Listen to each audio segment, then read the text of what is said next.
我和老公感情不错，但这天他却带着他的白月光来到了我们家。他说白月光可怜，叫我宽宏大量，让他住下来。我一时心软答应了，没想到白月光居然联合婆婆欺辱我，还欺负我的孩子。我忍无可忍，不拿出女主人的姿态，你们当我是病猫是吧？大家好，开始今天的分享之前，希望你能点个订阅，我将会分享更多优质的内容。我叫陆敏，跟我暗恋多年的男神苏峰结婚了。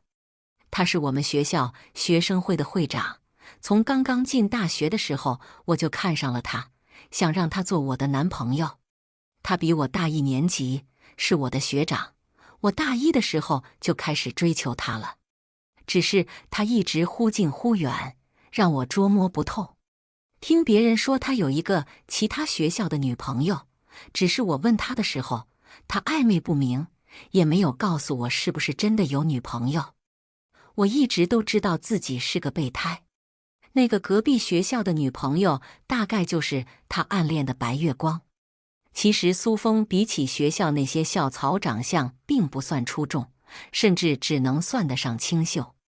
但他指点江山，命令学生会的人做事的时候，浑身上下仿佛萦绕着某种光。我不可自拔地爱上了这种光芒。所以当苏峰借酒消愁把我扑倒在床上的时候，我毫不犹豫地就从了他。毕业之后，苏峰向我求了婚。那天我简直感动得热泪盈眶，这么多年的梦想终于成了真。陆敏，嫁给我。苏峰拿着半克拉的戒指向我求婚。其实戒指并不值什么钱，但我还是被感动得不行。恋爱脑上头的我什么都答应了。苏峰说要我跟他妈妈住一起，还说我婚后不能去工作，我通通答应了。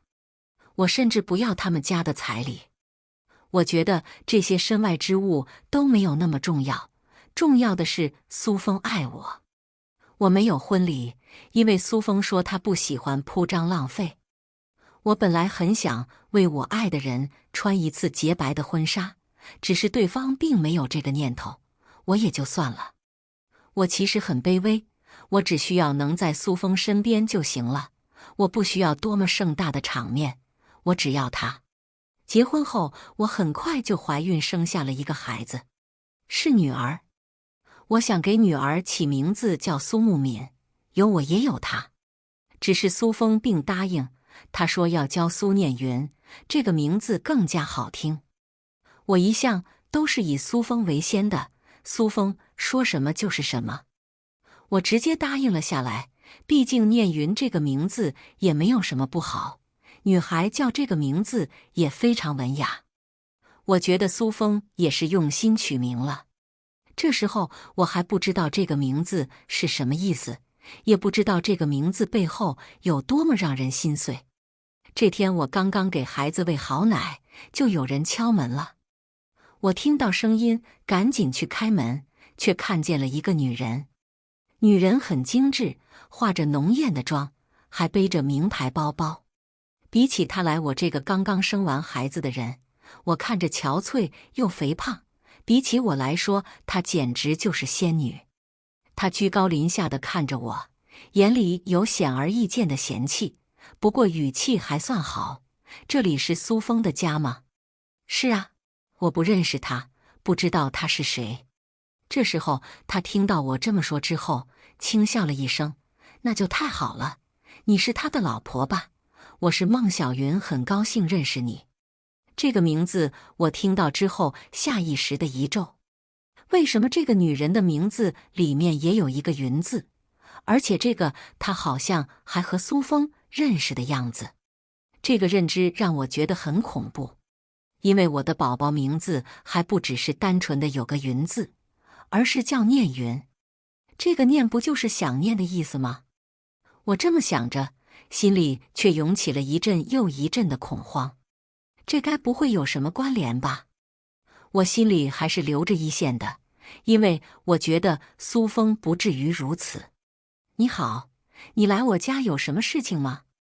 我还是礼貌地打了招呼。孟小云看我的眼神有点奇怪，她上下审视我，然后笑道：“我的房子在装修，这段时间我没有地方住，我的钱全部拿去买房子和装修了，所以我只能租很差的房子。苏峰看我租房子很不容易，就让我来你家住。”听到孟小云说的话，我皱起了眉头。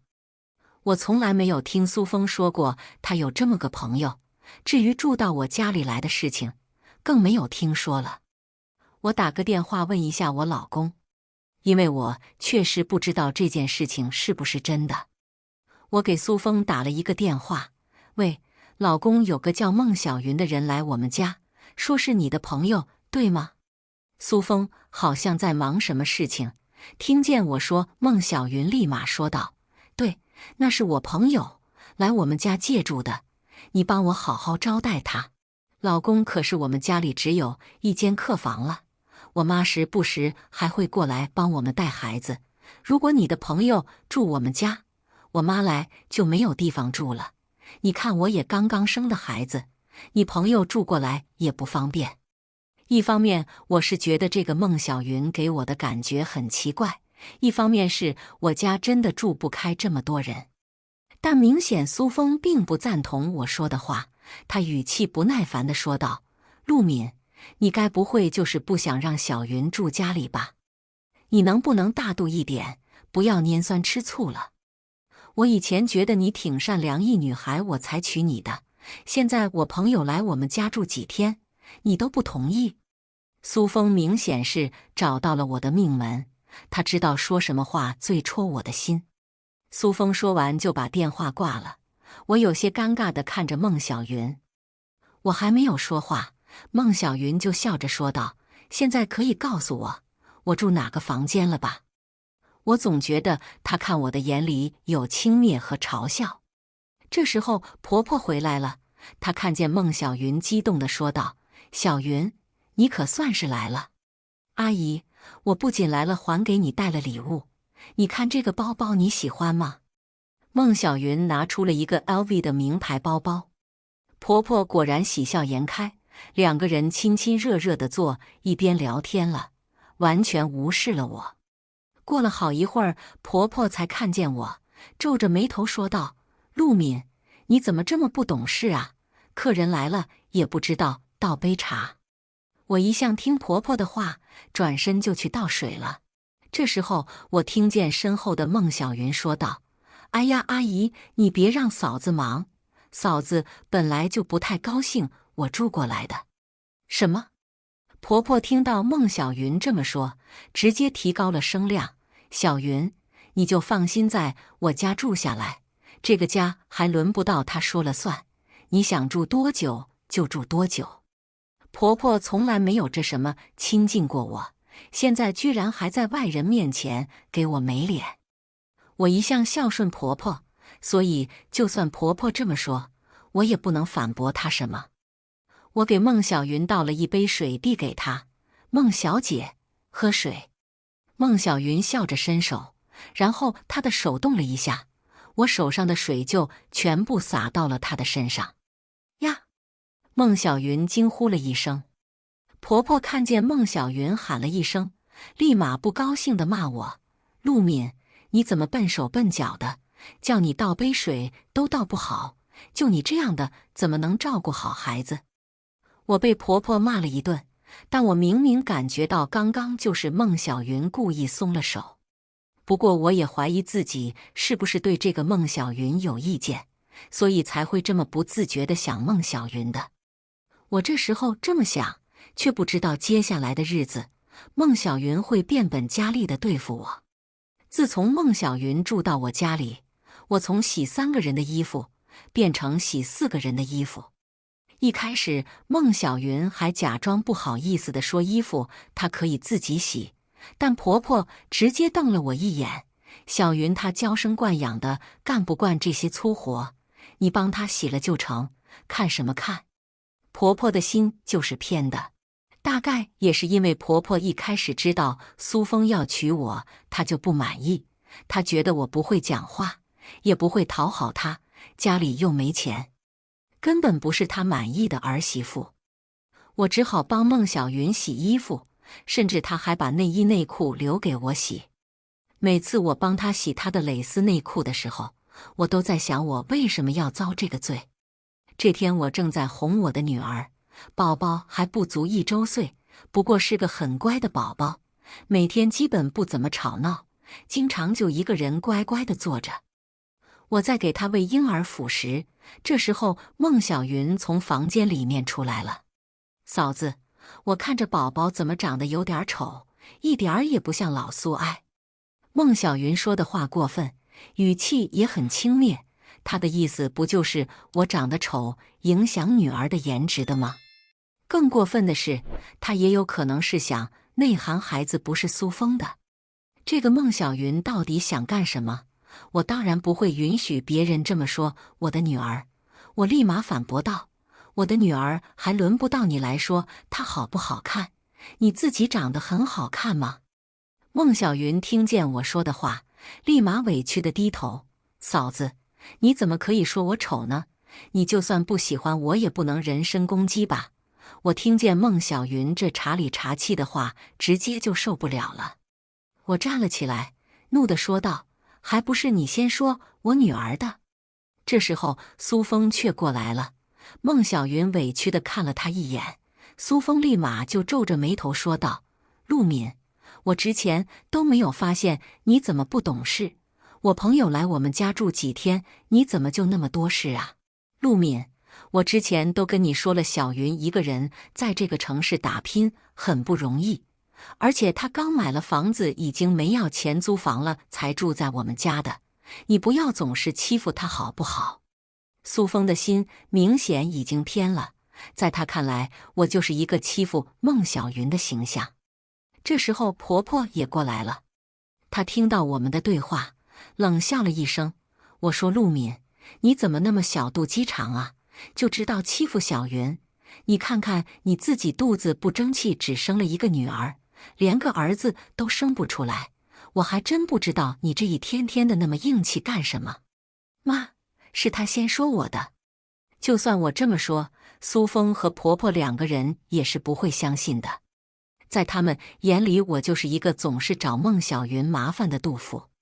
更有甚者，他们觉得孟小云天天在家里就是被我欺负。这几天我的心越来越凉，那个孟小云只是苏风的朋友，一个外人，他们却能为了这个外人这么对我。这天我做饭的时候，婆婆从外面带了一只大鱼回来，说要给她的儿子还有孟小云这个客人补补，叫我把鱼做了。我坐月子的时候，她都没有给我带鱼回来，反而我处处要做家务。我在心里叹了一口气，阿姨，还是让我来做鱼吧。你也知道之前老苏最喜欢吃我做的酸菜鱼了。这时候孟小云走了进来，从我的手里把鱼拿走了。其实我有些疑惑，这苏风和孟小云到底是什么时候的朋友？苏风怎么连孟小云做的鱼都吃过？这时候婆婆却露出了不赞同的表情。小云，你这人娇生惯养的，哪里干得来这种事情？之前你做鱼给阿峰吃，把手弄伤了，他可是都心疼坏了。你别弄这种粗活让陆敏来。什么叫苏风心疼坏了？我看了看婆婆，又看了看孟小云，总感觉她和苏风的关系不简单。但孟小云还是坚持做鱼，她好像不怎么会处理的样子，果然把自己的手划伤了。晚上等苏风下班的时候，看见孟小云的手划伤了，果然心疼的不行。小云，你怎么跑去做鱼呀？你说你哪里干得来这些事情？苏风心疼地帮孟小云包扎伤口，那副样子仿佛自己最爱的人受伤了一样，他完全忽视了我这个老婆。我在旁说话，和女儿在旁边哭闹，一点儿都不入他的耳里，他的眼里只有孟小云。这不对劲，我一晚上没睡好，都在想这件事情。半夜女儿哭了，我想给她换尿布的时候，却听到了阳台有人说话的声音。阿峰，之前是我对不起你。孟小云居然抱住了苏峰，我不应该跟你分手的。和你分手之后，我才发现我自己还爱着你，是我的错。虽然现在你有老婆了，但无论如何，我都会陪在你身边。我听到孟小云的话，整个人都愣住了。她这话是什么意思？她是苏峰的前女友吗？而且还是一个想要当小三的前女友。苏峰的话彻底让我明白了，小云，你总算是回来了。你不知道这么多年我有多想你。关注我，每天更新精彩内容。我整个人就像是被雷劈了一样的愣在原地。所以孟小云真的是苏峰的前女友，当初别人说的那个苏峰的校外女朋友是真的存在。苏峰居然想了她好多年。那我算什么呢？那我的女儿又算什么呢？我突然觉得细思极恐。女儿的名字叫聂云，该不会是孟小云的云吧？我感觉再站下去，这两个人就会看见我了。我赶紧回到房间，压抑住自己心里难受的情绪，红着眼给女儿换了尿布。至少在有了女儿之后，苏峰就不是我最爱的人了。我已经有了女儿，就有了底气。第二天我醒来的时候，眼睛还是肿的，一时间我也不知道怎么办，是离婚还是继续忍耐着下去。苏峰确实没有把我放在眼里，不然也不会这么堂而皇之的让他的白月光前女友住到我们家里来，更不会让我给他的前女友当牛做马。不过我在想离婚这件事情，想归想，但我还是把我的所有之前我爸妈给我补贴的钱全部还给了他们。这样就算离婚了，苏峰和婆婆他们也占不到我半点便宜。虽然我干着很理智的事情，但心还是忍不住的钝痛，痛得不能自拔。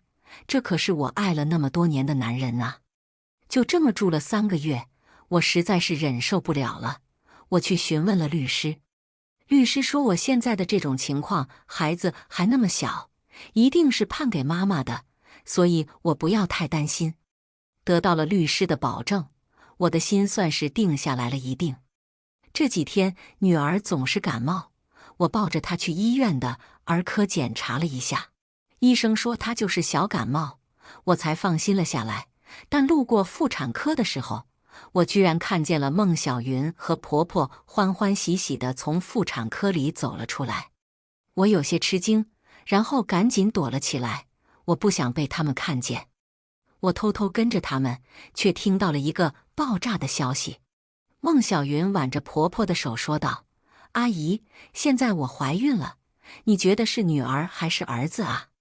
看孟小云高兴的样子，我心里惊了又惊。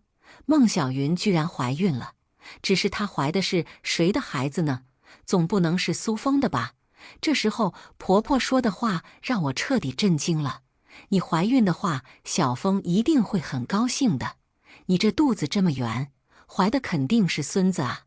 好，小云，我就知道你是个争气的孩子。原来是这样，孟小云果然怀了苏峰的孩子，苏峰已经出轨了。我虽然难过，但我却并不意外，因为我知道苏峰那天跟孟小云说的那些话，我就隐隐猜到了。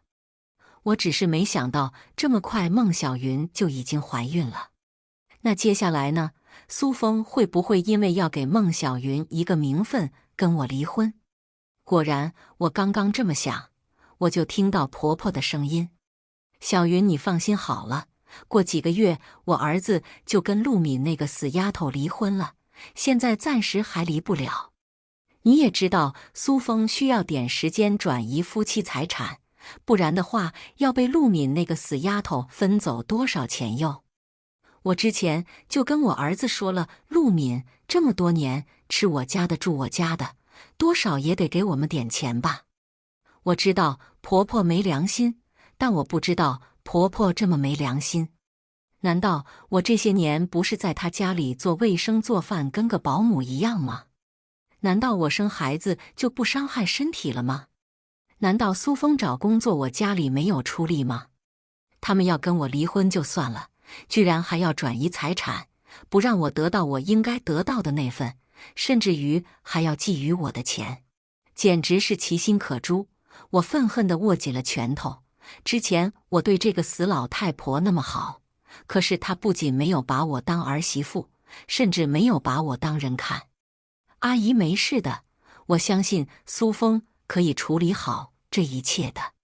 孟小云摸着自己的肚子，脸上扬起了幸福的笑容。我匆匆忙忙地离开了。这时候，我的女儿突然醒来，本来她在我的怀里都睡着了，她瞬间哭了起来。我庆幸自己刚刚跑得快，不然都露馅了。我现在在暗处知道了他们所有的打算，而他们却不知道我已经知道了。这一切对我来说暂时都是有利的，但让我下次接受这么多信息，我其实心里也不好受。这时候又知道孟小云怀孕了，其实我的心里是有些崩溃的。我给我的好闺蜜菲菲打了一个电话，我哭着把事情从头到尾都讲了一遍。菲菲，我该怎么办？我那么爱她，她却这样对待我。我大哭了一场，大概只有在自己亲近的人旁边，我才能这么释放自己，把自己所有的苦恼都说了出来。菲菲先是安慰了我，然后有些恨铁不成钢地说道：“小敏，我当初就告诉你了，那个苏峰有那么多暧昧对象，而且还有一个不知道有没有存在的前女友。这种人，你跟他在一起能落得什么好呢？而且当初你们结婚没有婚礼，也没有彩礼，我真的看不出他们家重视你。我其实不是不知道，只是我真的太喜欢他了。他当时那么优秀，就仿佛我生命的光一样。”我说的时候，自己都觉得自己傻得可怜。恋爱脑真的会害人，这么多年我才明白了这个道理。算了，现在骂你也没用了，你先别急。你刚刚也说了，你把你爸妈给你的钱都还给他们了，至少在钱上面，现在苏峰没有办法占你便宜了。菲菲比我冷静，她一句一句地跟我分析道：“你现在要做的就是别让他们发现你的不对劲。你在家里或者苏峰的手机里面看看他有没有转移财产的痕迹，然后我这边找人去查一下当年那个苏峰和孟小云到底是怎么一回事。”听到菲菲的话，我整个人都安心了不少。还好我还有这么一个靠谱的好朋友，不然这时候我都不知道找谁帮我。好，谢谢你，菲菲。我是真心感谢菲菲的。这时候，菲菲还交代了一句：“你们这次肯定是要离婚的，所以你回去找你爸，让他帮你找一个厉害的打离婚官司的律师。你必须争取你自己最大的权益，不能给那个渣男贱女一点好处。”菲菲说的没错，我绝对不能让他们如愿。不过找到苏峰婚内转移财产的证据可没有那么简单。当初苏峰毕业的时候找不到合适的工作，我家找人把他介绍进一家公司，那家公司发展势头很好，现在苏峰估计算得上是里面的小高管了。苏峰想要找各种由头把我们夫妻共同财产转移走，并不是很难的事情。只是我不知道他是不是已经开始转移了，因为我从来不过问家里到底有多少钱。苏峰的钱和工资都是他自己还有婆婆保管的。我现在要是直接去问，他们又不是傻子，怎么会猜不到我已经知道这件事情了？这事情不好办，我要好好想想。不过我爸帮我找的律师说，他可以先找人帮我查苏峰在公司期间有没有贪污的问题，如果有的话，还能顺便送苏峰去坐牢。要是真的能找到苏峰的贪污证据，就再好不过了。不过菲菲这时候给我打了一个电话，她查人的速度很快，2天时间就已经把当初苏峰和孟小云的纠葛查了出来。小敏，我已经查到了，当初孟小云和苏峰在高中的时候就早恋在一起了，他们大2的时候就分手了，好像孟小云还骗走了苏峰的钱，说什么他的妹妹病重，然后就再也没有出现过。苏峰还为此伤心难过了很久。后面你就和苏峰在一起了。不过苏峰也是个渣男，人家消失了，还真就没怎么找过孟小云。不过要是他去找找就好了。当初孟小云根本不是什么妹妹病重了，而是被一个土老板看上了，去当别人的小三了。我还真没想到背后居然还有这样的事情。所以苏峰自以为的什么年少的白月光，其实不过是一场欺骗罢了。苏峰知道这件事情吗？应该是不知道。如果知道的话，以苏峰那个德行，就不会拿钱给孟小云买房子了。我听到的时候还有些吃惊，所以说孟小云的那个房子的钱是苏峰出的，那岂不是我们夫妻的共同财产，可以追回来的？按理来说是这样的。菲菲肯定地点了点头。我手里有当初孟小云被土老板包养时期的资料，改天我送过去给你，你就让孟峰好好知道一下，他花大价钱供着的白月光是什么货色吧。对了，这个孟小云还为土老板流产了3个孩子呢。我真没想到孟小云居然留了3个孩子还能再怀上，人和人的体质还真不一样。不过我很好奇，既然当初孟小云离开苏峰，她为什么又回来了呢？难道土老板不给她钱用了？我是真的好奇，他明显是个爱钱不爱人的，再回来干什么呢？说起这个，我就觉得恶有恶报。那个孟小云给人当了几年小三之后，被土老板的老婆发现了，人家不仅狠狠地打了他一顿，还直接打官司把钱全部要回来了。他这几年等于白伺候那个土老板了。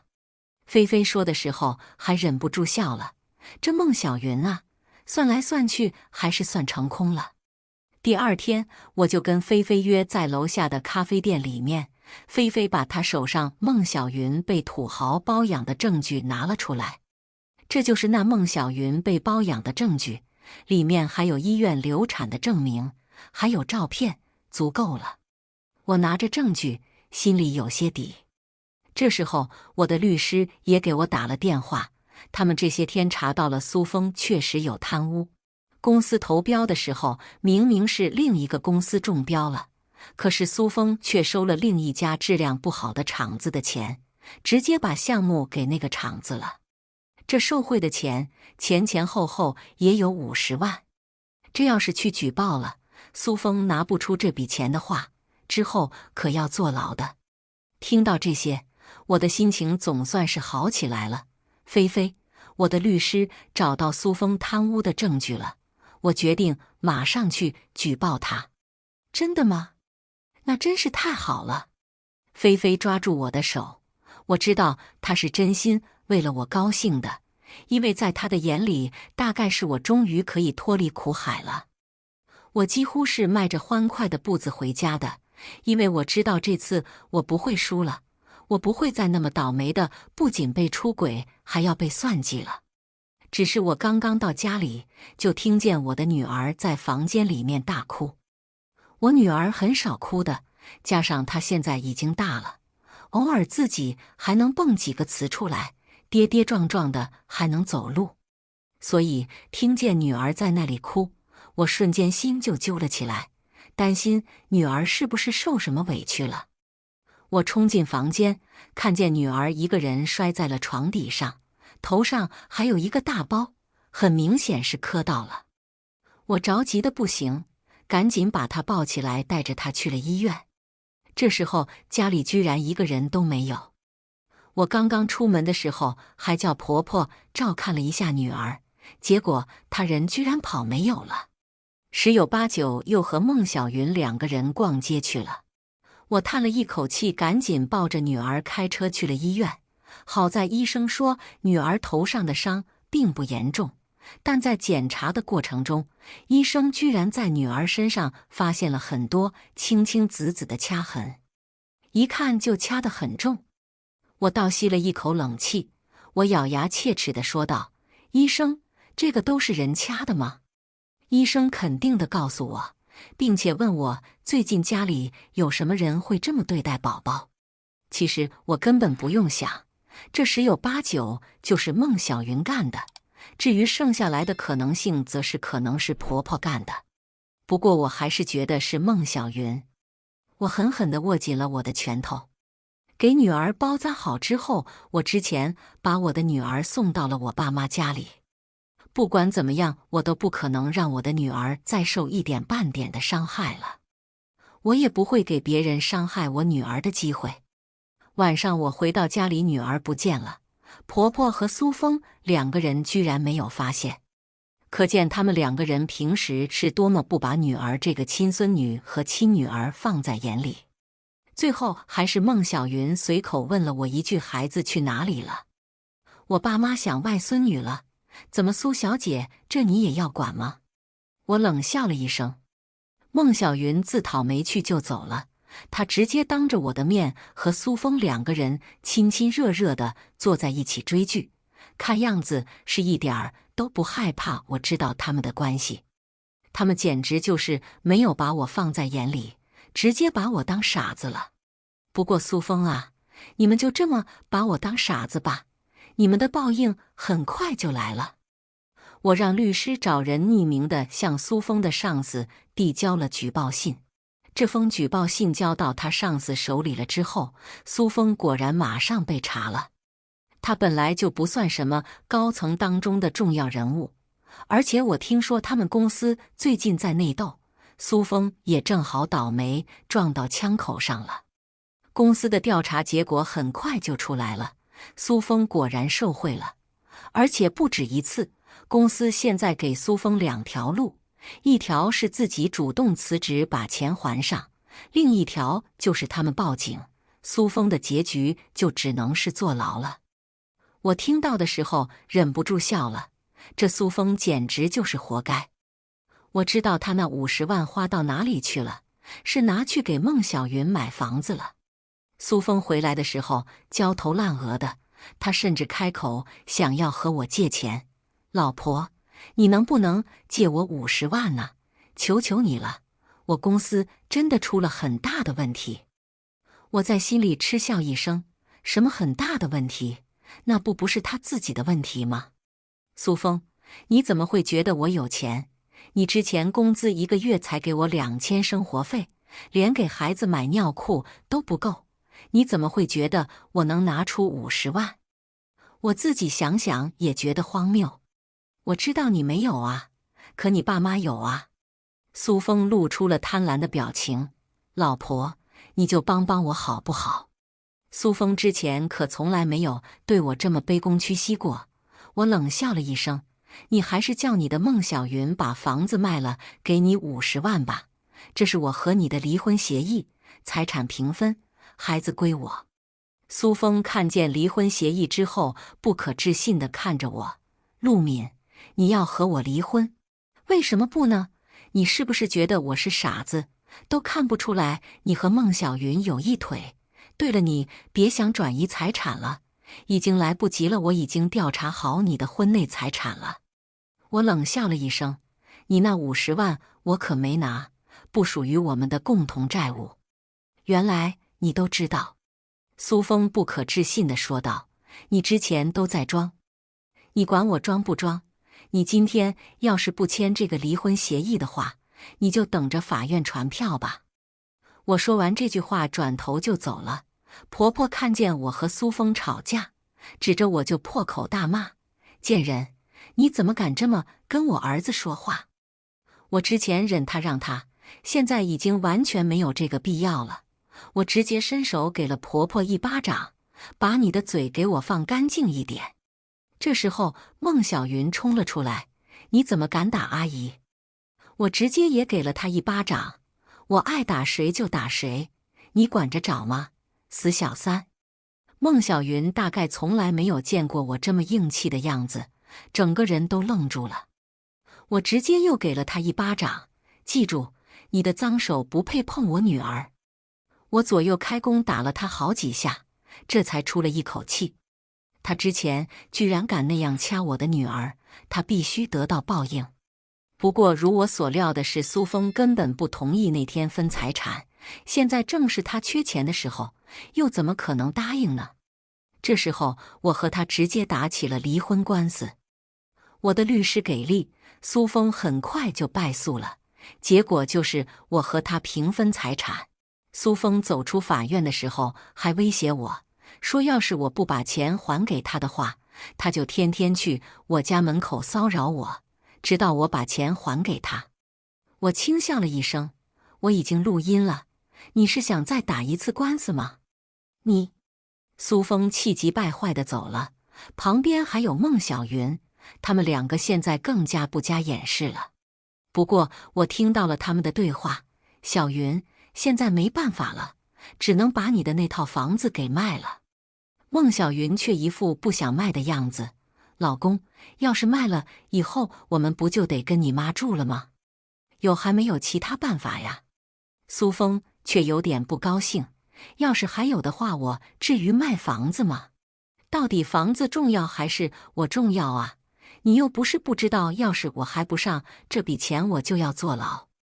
孟小云的肚子越来越大，估计3、4个月就可以生孩子了。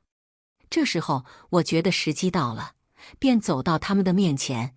苏峰，你这人真好笑，居然问他钱重要还是你重要？5年前他不就已经做出了选择吗？这时候孟小云听见我说的话，瞬间警铃大作，陆敏，你在胡说八道什么？我可没有胡说八道。我把菲菲给我的那堆资料拿了出来，苏峰，你自己看看吧。这孟小云跟你分手之后，哦不，跟你在一起的时候就被土老板包养了，后来为了专心当别人的小三，就和你分手了呢。我轻嗤了一声，他还给人家流产过3个盖孩子，这么想想身体还挺好的，居然还能怀上你的孩子。听到我说的话，孟小云一瞬间脸色煞白了起来。阿峰，你听我解释啊，事情不是你想的那样。而这时候苏峰看清了所有的资料，整个人暴怒了起来。孟小云，你对得起我吗？你这个贱人！苏峰整个人身上都是被背叛的愤怒，他直接伸手打了孟小云一巴掌。他这一巴掌可谓是使了全部的力气，孟小云直接被打倒在地，嘴上还说着，你听我解释，不是那样的。但孟小云身下已经流了一大滩血。我不想管他们的事情，转头就走了。后来听说孟小云本就因为流产身体不好，这次被苏峰一推，孩子直接没了，而且这辈子都不可能再怀孕了。我当然不会同情她，不过出乎我意料的是，她居然直接把房子卖掉，直接远走高飞了。而苏峰没了钱，自己又凑不出50万，最后锒铛入狱，而苏峰他妈则是直接疯了。而我则带着女儿去改了一个名字，从苏念云改成了陆维己，希望她一生都只为自己而活，爱自己胜过爱任何人。以上就是今天分享的故事，希望能点个订阅，我将会分享更多优质的内容。